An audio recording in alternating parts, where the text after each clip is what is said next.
Okay, so this is what happened a few days ago. It was super late, maybe after midnight.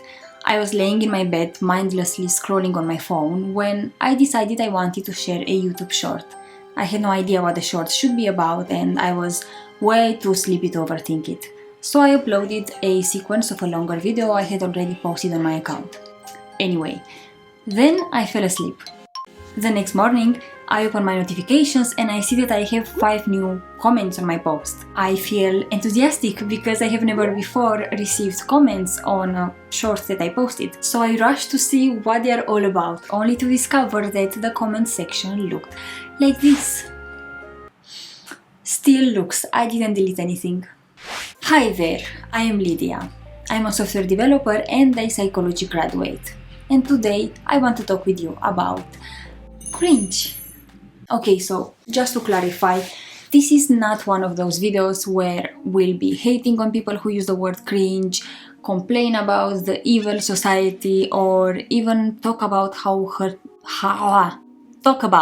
hurtful this word is. Because I do not think it is. We are not here to judge, but to understand.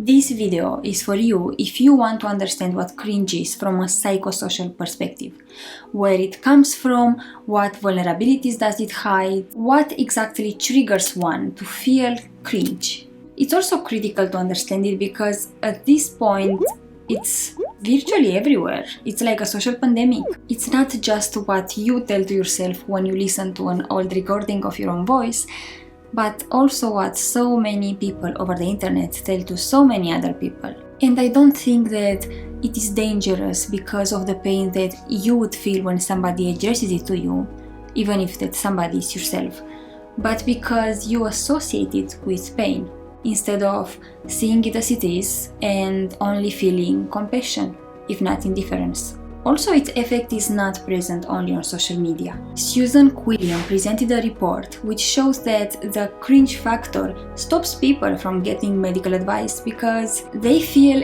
embarrassed and awkward to ask certain questions. This phenomenon is important. Okay, so how do we experience cringe?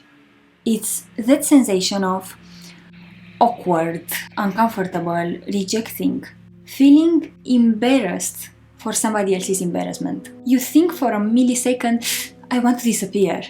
And if you watch yourself experiencing cringe, you'll most probably catch yourself shivering. Similarly to when you want to forget something or move to the next subject. Melissa Dahl defines the experience of cringing as the intense visceral reaction produced by an awkward moment. The point is, you feel deeply uncomfortable. You see, we as people are extremely empathic. We even have something called mirror neurons. More than 1,000 papers have been published on this topic, and mirror neurons were even called the most hyped concept in neuroscience at some point. They were discovered about 30 years ago, when researchers found individual neurons in the brain of macaque monkeys that fired both when the monkeys grabbed an object and when the monkeys saw another primate grab the same object. Imagine here, a banana. Anyway, meanwhile, it was proven that we humans also have the same mirror neurons. Okay, so how does this relate to the feeling of cringe? Well, you see somebody in an uncomfortable, awkward situation, and your body experiences the discomfort it would go through if that situation happened to you. Let's take a different kind of example, one you will definitely relate to. When you see a surgical procedure, the image of somebody getting cut and bleeding triggers an involuntary physical reaction of rejection, like you would be the one experiencing the surgery. Some people shiver, others feel like vomiting, and others get angry for having seen those images. These are all different ways of rejecting. And the point is, we are mirroring. We perceive the other person's discomfort as our own discomfort and reject it. And I said perceive because it is only a perception. We have no idea how the other person is feeling. Most of the times they are under anesthesia, but we still perceive those uncomfortable sensations. Our body and mind are extremely self-centered, and take the decision to react based on how they predict we would feel in that situation, and not how the other person's actually feeling.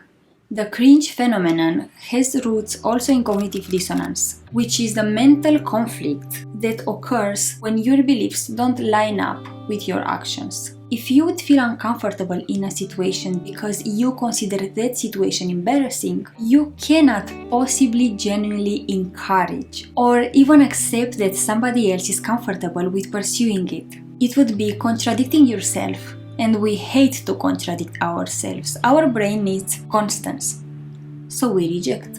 We use the cringe label as a substitute for how do you dare to not feel embarrassed when I would feel embarrassed if I were you. Cringing is rejection. It is expressing human weakness. Next time you see cringe in a comment, just remember that it is only the undercover for I feel very uncomfortable and embarrassed at the thought of me being in your place.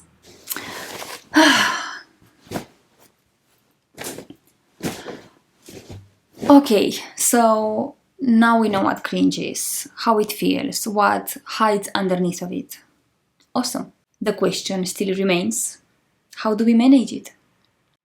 Let's see. Okay, 1. When you experience cringe, whenever you are triggered by something, you are vulnerable. Like, whenever. Whether the reaction is anger, cringe, or frustration, you are in a vulnerable spot. The ideal conscious negative reaction to the external world should be simply the awareness of disapproval or dislike. For example, if you see somebody throwing garbage on the street, getting triggered and angry will only put you in a position of vulnerability because you are now emotionally affected, which will influence your ability to think rational and take the best decisions. What you want is to realize that you disapprove of that action and to clearly, strategically think about a way of manipulating the reality so that the probability of that event reoccurring in the future decreases. Now I know this sounds fancy, but this could translate in simple actions like calling the person out on it or starting an awareness campaign or deciding that any effort you could possibly input is not worth the probable output. Now, of course, it is not realistic for us to expect to always be zen and cerebral in all circumstances of life. But that is the goal, the ideal. And the great news is that each small improvement we make is going to bring us incredible benefits. Now, experiencing cringe is a vulnerability. It's weakness. You are reacting impulsively, trying to get farther away from the situations that make you feel that special mix of awkwardness and embarrassment. What I propose is that you overcome that emotion so that someday you find yourself not only handling it well, but actually not even experiencing cringe anymore. This is how you will do it. It's super simple and easy, but incredibly effective. So I told you that cringing is rejection. So what you're going to do is to accept. Any moment you feel cringe, regardless of feeling it towards yourself or towards other person, tell to yourself, I accept. I receive. It is how it is. Repeat any of these expressions until you feel comfortable in the feeling. Expect your mind to immediately reject your message, because the last thing it wants to do is to accept the action that triggers you as cringe, but you must persevere. You can try this out right now by taking an old recording that makes you cringe and watch or listen to it in discomfort while repeating to yourself, I accept, I accept. I receive. I accept. It is how it is. Yes, this is me. I accept. If your first language is not English, then tell it in your main language, in the language of your unconscious. And if it feels stupidly easy, then you have no reason to not give yourself a chance and use it. Rejecting free of any risk solutions just because they seem too easy to work is not particularly smart. As an extra tip, next time you're going to see a surgery which makes you feel physically uncomfortable, repeat to yourself, "This is not my body. That is not happening to me. I am totally safe." Your discomfort will decrease tremendously. Just try it. 2. When you see other people accusing other people of being cringe. There are only 2 things I want to emphasize in this section. 1. The separation of responsibilities. And 2. The danger of not decoding properly other people's behavior. I think I've repeated this in every video I've made, but whatever somebody does, it is about them. The same way you experiencing cringe shows your vulnerability, other people experiencing cringe displays theirs. If I come to you and tell you, "Oh my god, you are so cringe," this means nothing about you. I only communicated to you my perception over reality, more precisely, the fact that I get triggered by you. It is not your responsibility to change the expression of your being so that I am less triggered. I also saw some people talking about cringe as if it were some objective, pervasive characteristic of something or someone. Like, "Oh, come on, you know it's always cringe when..." There is no such thing. There is no always cringe. The same way there is no always beautiful or always upsetting. There are things most people agree on most of the time, but there is nothing everybody agrees on all the time. Nothing. The danger with being surrounded by cringe is not that you will start using it more, but that it will tame your social behavior, because you will expect more people to throw it at you. So, I want to make sure that you know that nobody's opinion or perception over something has to weigh more than yours. A high number of people agreeing with an idea doesn't guarantee its validity. There is nobody more entitled to be a human than you are, to exist, to take space and manifest in this world. So don't ever let somebody else's definition of reality override yours. Okay, I'm gonna try to squeeze all that I've said in under 1 minute. When people tell you something is cringe, don't ever take offense. What they say is not about you, and it doesn't have to be, because it comes from their mouths. They tell you something about themselves. They tell you how uncomfortable they would feel if they were in your situation, and that they are unaware of it and not able to not get triggered.